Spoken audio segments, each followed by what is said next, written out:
নমস্কার। খুব অল্প দিনের ব্যবধানে আমরা আবার হাজির হয়েছি এখানে। আপনারা সবাই জানেন যে এই কলেজের একটা পুনর্মিলন উৎসব চলছে, 7 দিনের উৎসব, যার শুরু হয়েছিল মা ও ছেলের যুগলবন্দি দিয়ে।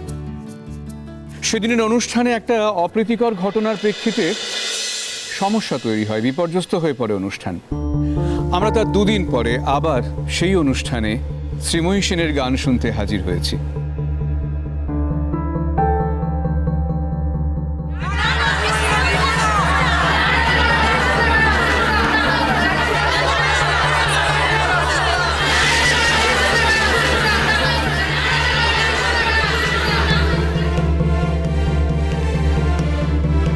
আমার নাম রোহিত সেন। আপনাদের মধ্যে অনেকে আমাকে চেনেন, সেদিনকে দেখেছিলেন। অনেকে আবার চেনেন না, শুনেছেন বা পড়েছেন আমার সম্বন্ধে। আজকে এই অনুষ্ঠানটি আমরা অর্গানাইজ করেছি শুধুমাত্র গান শোনানোর জন্য নয়, কিন্তু একটা বিশেষ কারণে। এই মুহূর্তে দেখলাম বেশ উত্তেজনা আপনাদের মধ্যে। গান শুনবেন না আপনারা, কথা শুনবেন না, বিচার করবেন। শুনবেন না, এসছেন কেন? হ্যাঁ, এসছেন কেন আপনারা এখানে? আপনাদের মধ্যে অনেক মহিলাদের দেখতে পাচ্ছি, মহিলাদের মধ্যে বেশ উত্তেজনা দেখতে পাচ্ছি। কারণটা কি? মাঝে মাঝে মনে হয় মহিলারাই বোধহয় মহিলাদের প্রধান শত্রু। খেয়াল করে দেখবেন, একজন মহিলাকে কিছু হাসিল করতে হলে একজন পুরুষ মানুষের চেয়ে অনেক বেশি পরিশ্রম করতে হয়, অনেক বেশি স্ট্রাগল করতে হয়। আর এটা শুধু এই দেশে নয়, সারা পৃথিবীতে। অথচ দেখুন, মহিলারাই প্রথমে মহিলাদের বিরুদ্ধাচরণ করে। কেন? শুনুন, আমরা কিন্তু এখানে কোনো কৈফিয়ত দিতে আসিনি। তবে হ্যাঁ, একটা ঘটনা উনি বলছিলেন, অপ্রীতিকর ঘটনা সেদিনকে ঘটেছিল। তার পরিপ্রেক্ষিতে আমরা এই অনুষ্ঠানটি আয়োজন করেছি। আপনারা শুধুমাত্র গান শুনবেন না, কিছু কথাও শুনবেন, এবং সেই কথাটা আপনাদের শুনতে হবে।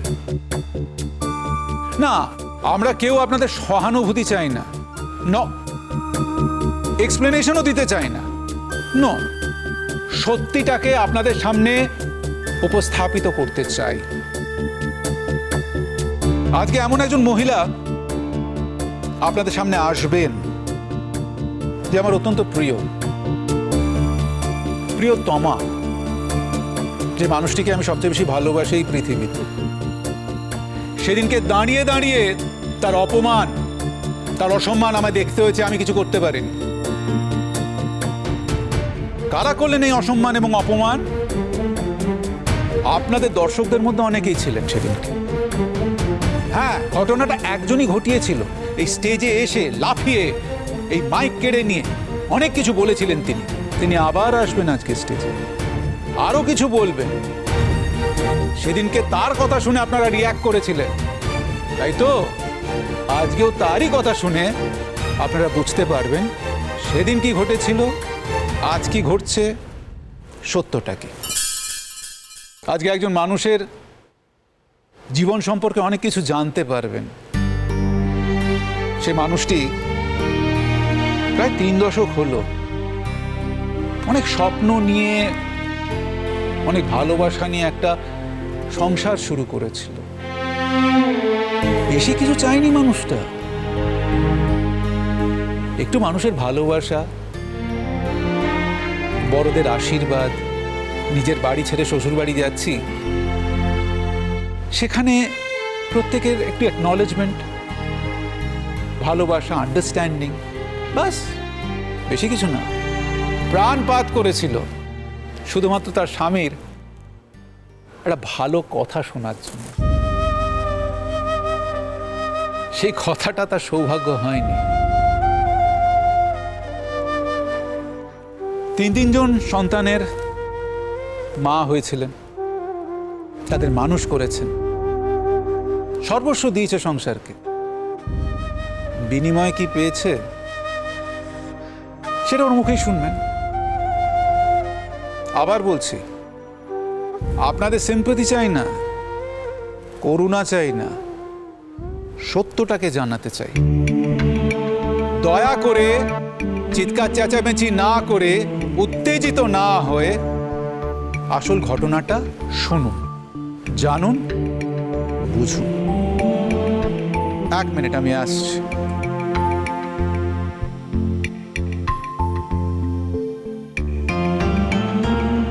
অনুষ্ঠান তো শুনবো, তবে তার আগে মঞ্চে ডেকে নেব জুন গুহকে, যিনি আগের দিনের অনুষ্ঠানে মাঝখানে ঢুকে শ্রীময়ী সেন সম্পর্কে যারপরনাই কটু কথা বলে অনুষ্ঠানে বিঘ্ন ঘটিয়েছিলেন। আজকে তিনি স্বতঃপ্রণোদিত হয়েই হাজির হয়েছেন কিছু কথা, মানে তার কিছু কথা বলার জন্য।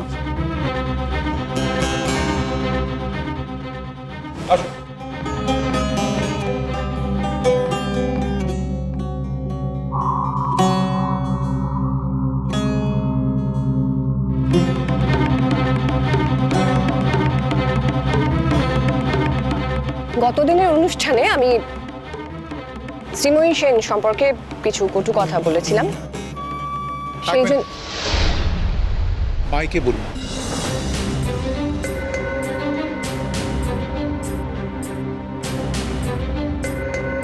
প্রথম থেকে একদম।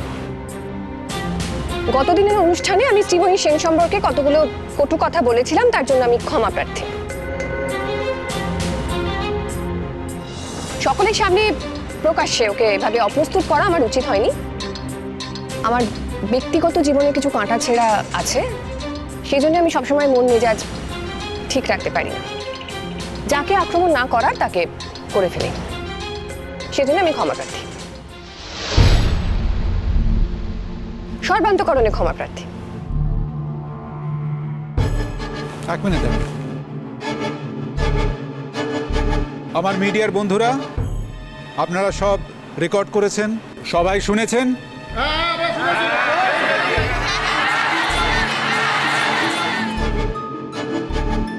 আসুন।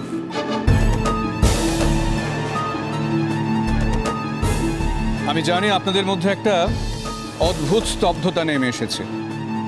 যে জুন গুহ গত 2 দিন মাত্র আগে যিনি এই মঞ্চে দাঁড়িয়ে এত কটু কথা বলে গেলেন, তিনি আজকে বলছেন তিনি ক্ষমা প্রার্থী। এরপর আপনারা বিচার করবেন কার কথার মান্যতা দেবেন, জুন গুহ নাকি শ্রীময়ী সেন। এবারে মূল অনুষ্ঠানে প্রবেশ করব। মঞ্চে ডেকে নেব সেই শ্রীময়ী সেন এবং প্রত্যুষ সেনগুপ্তকে।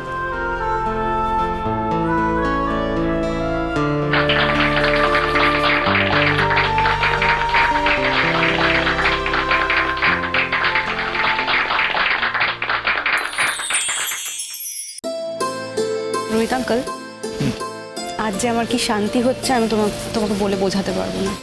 সত্যি আমার খুব শান্তি হচ্ছে আজকে। সেটা কিন্তু তোমার মুখ দেখেই বোঝা যাচ্ছে।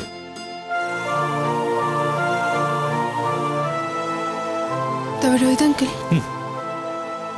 এটাও কিন্তু উনি ভান করছেন,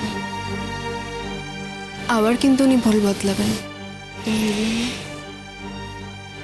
রোহিত আঙ্কেল, আমার কিছু কথা বলার আছে, আমাকে কি পারমিশন দেওয়া যায়? আজকে বলবে ঐতিহ্য, কারণ তিথির মা তো বলছেন। না রোহিত আঙ্কেল, এই কথাগুলো বলা খুব জরুরি। যদি প্রোগ্রামের শেষেও আমাকে একটু পারমিশন করে দেওয়া যায়। না ঠিক আছে, আমি দেখছি, হয়ে যাক, তারপর আমি ব্যবস্থা করে দিচ্ছি। দাদা বাবু, আজ আমার বৌদিমণিকে কি ভালো লাগছে না দাদা বাবু? আর আপনি বৌদিমণির কথাগুলো কত সুন্দরভাবে বললেন। বৌদিমণিকে নিয়ে না আমাদেরও অনেক ব্যথা আছে, কিন্তু আপনার মতো সুন্দর করে তো আমরা বলতে পারি না। যদি বলতে পারতাম না তাহলে ঠিক বলতাম। দাদা বাবু,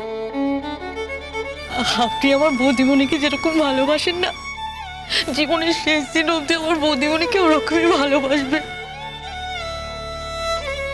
আমার বৌদিমণিটা বড় দুঃখী মেয়ে দাদা, জীবনে অনেক সহ্য করেছে, আর যেন আমার বৌদিকে সহ্য করতে না হয়। আপনি দেখবেন তারপর। একদম চিন্তা করো না। শোনো মিঠু, মানুষের কাজই মানুষের জবাব হয়, এটা খুব সুন্দরভাবে শ্রীময়ী দিচ্ছে।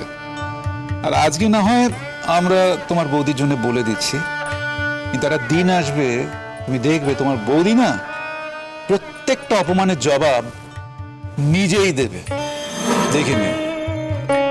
রোহিত আঙ্কেল পেছনেই তো বসে আছে।